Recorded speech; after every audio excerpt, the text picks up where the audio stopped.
All right, so imagine this for a second. You're just scrolling, minding your business, and then suddenly this new Seahawks buzz starts picking up, and you're like, wait, are they really thinking about going in that direction?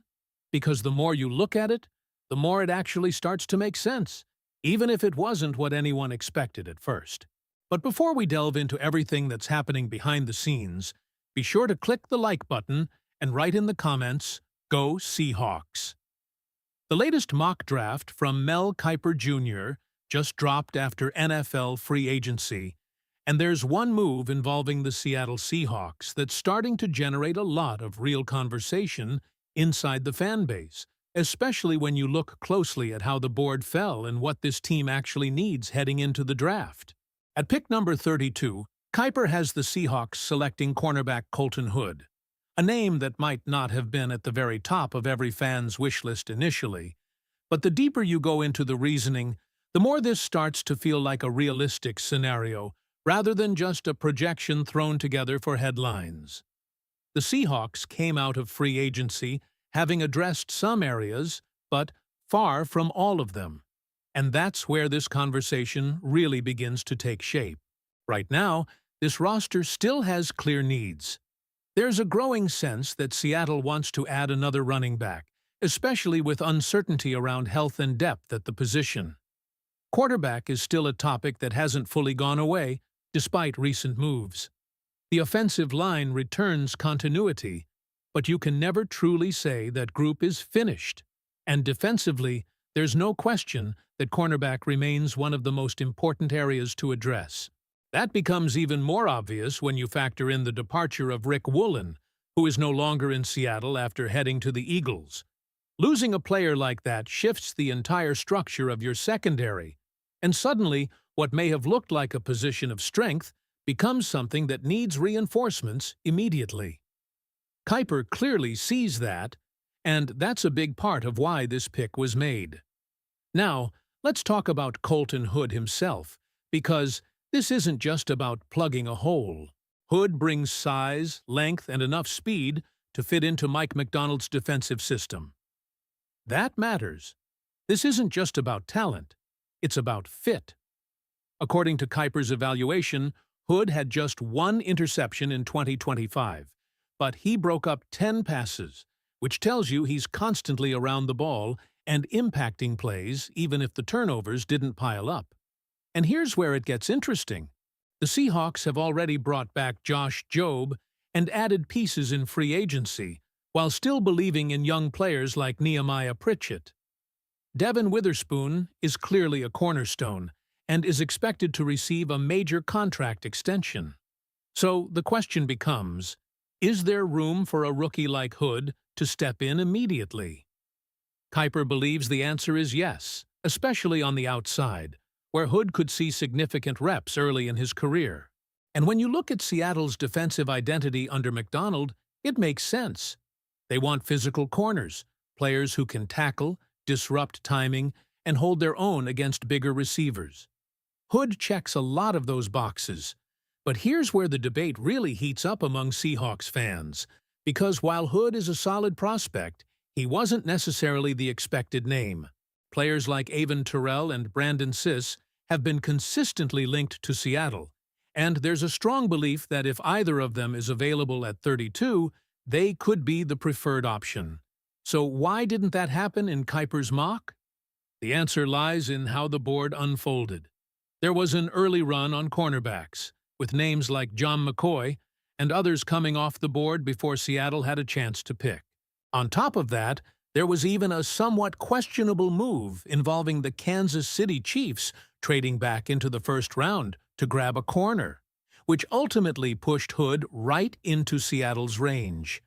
That's where things start to feel a little convenient, and even Kiper's logic has been questioned because of it. But regardless of how it happened, the end result is what matters. Hood at 32. Now, internally, there's another layer to this. There's a real possibility that if the draft unfolds this way, General Manager John Schneider might not even stay at pick 32. There's growing belief that Seattle could trade back, especially given that they don't currently have 4th or 5th round picks after trades involving Rashid Shaheed. If they move back even 8 to 10 spots, they could potentially pick up additional draft capital and still land a player like Hood in the second round. That's a scenario that might actually maximize value while still addressing the same need. And that's really the heart of this entire discussion. It's not just about whether Colton Hood is a good player, because he is. It's about timing, value, and how the Seahawks want to build this roster moving forward. Do they stay aggressive and take their guy at 32? Or do they trust the depth of the draft and move back to fill multiple holes? Because make no mistake, this team still has several. And when you step back and look at everything, the roster needs, the changes in the secondary, the way the board could fall, this pick starts to feel less surprising and more like a scenario that Seahawks fans need to seriously consider. So now it comes down to you. If the Seahawks are on the clock at pick 32 and the board looks like this, would you take Colton Hood? Or would you rather see Seattle go in a completely different direction? Do you want me to create the title ideas for this news? And this is where things get even more intriguing when you project forward what this decision could mean for the identity of the Seahawks in 2026 and beyond. Because drafting a player like Colton Hood isn't just about filling a hole on the depth chart. It's about committing to a very specific defensive philosophy that Mike Macdonald is trying to establish in Seattle. If Hood does become the pick, you're looking at a secondary that starts to take on a very clear shape. Devin Witherspoon continues to be that versatile, high-energy presence who can impact the game at every level, while someone like Hood would be tasked with handling more traditional boundary responsibilities. That balance is something Seattle has been trying to refine, especially after roster changes that forced adjustments last season. And let's not ignore the physical profile here. Hood brings size that the Seahawks currently lack after recent departures, and that matters more than people think. When you're facing bigger receivers in the NFC, especially in high-leverage situations, having corners who can match up physically is not optional. It's essential. That's part of what makes this pick make sense from a schematic standpoint, even if it wasn't the flashiest option on the board. But there's still a lingering question about value, and it's one that keeps coming up in draft rooms every single year. Is Colton Hood the best player available at 32, or is he simply the best fit among the players left? Because those are two very different strategies, and the Seahawks have historically leaned toward balancing both rather than forcing a need. That's why the trade-back scenario continues to feel very real.